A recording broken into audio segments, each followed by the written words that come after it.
Hi there, my name is Rados and I'm a resident 3D engineer at 3Dverse. 3Dverse is a cloud-native collaborative development platform, and over here, right in front of us, we have a very low poly scene that's running in the cloud. It looks pretty rough right now, and today we are going to fix it. Most likely. We'll see. My goal is to improve the ambience of this level. We will be touching on the lights. We'll be playing with post-process effects. We will be clicking on many buttons until something starts looking nice. So let us begin with the lights. The world this project takes place in is very much like our world, but where everything went wrong. It's dark, it's cold, it's completely beaten down, and maybe some supernatural things are lurking in the dark. Okay, this may get recursive. So what we have in front of us is a scene open in 3Dverse, and that scene consists of many things. It consists of other scenes, it consists of entities, it consists of meshes and lights and other stuff. There are many things. Each of those objects over here, like this lamp, is a scene of their own, and these scenes were made independently of each other. Why, you ask? Well, if someone breaks their scene, like this lamp scene, which we will break in a moment, the main scene as a result does not explode. Just the lamp changes and everything else is as it always was. Even though the changes to this child scene, the lamp scene, automatically propagates and integrates it with all the parents, with all the other scenes that use this lamp. So it's like magic, but actually it is not. Okay, let's make some lights. First, let's see this lamp scene. What does it do? Does this lamp scene have a light? No. It's just a mesh. No light, just darkness. But just to make sure, let's disable the ambient light. The ambient intensity to 0. Very nice. Let's disable the background as well, because we like to sit in the dark. Beautiful. Darkness. My old friend.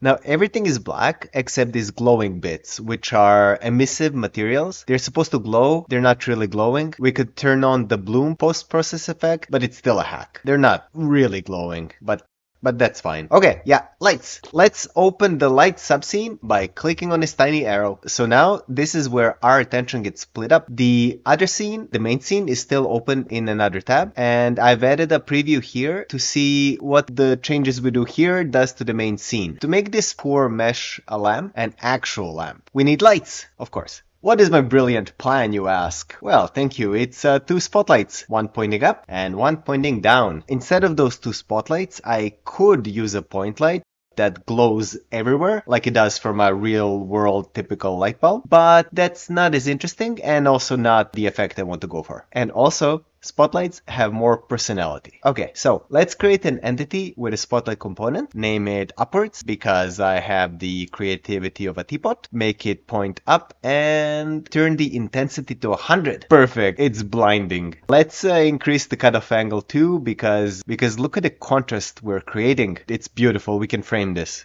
Now that the upwards light is done, let's do a pro move. Control C, Control V. Name this one downwards, because again, the teapot creativity. Point it down, and we have lights. They look terrible, but they're lights. They're our lights. Let's continue pretending that we know what we're doing, and let's make it something a little bit less dramatic. Decrease the intensity from 100 to 1. It's a middle ground between off and ridiculous. Increase the cutoff to 180. Why not? Yeah.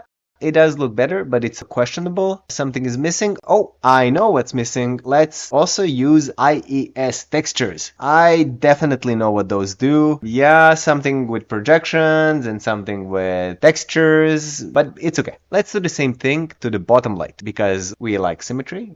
So now that we have this, I think we're done. Oh no, we're not done. There's this ugly black horizontal line between the lights. It just ruined everything. Without it, it would have been perfect. Ooh. However, maybe just move the light just down a little bit. I'm just gonna... Actually, that does something, but let's move both lights down. Amazing. So, there we have it. We successfully transformed a mesh pretending to be a lamp into an actual functioning light source. Look at this beautiful gloomy scene. Two spotlights barely clinging to life, IES textures doing their magic. And all we had to do was plunge the entire scene into darkness first and then click a bunch of buttons. Isn't it perfect? Actually, it's absolutely not perfect. It's almost the opposite of perfection, but it's better than the sad lamp we started with. So technically, yeah, it's perfecter. Remember, guys, 3Dverse is all about collaborative development, which means someone else can come in and fix all my questionable decisions later. And bye-bye for now.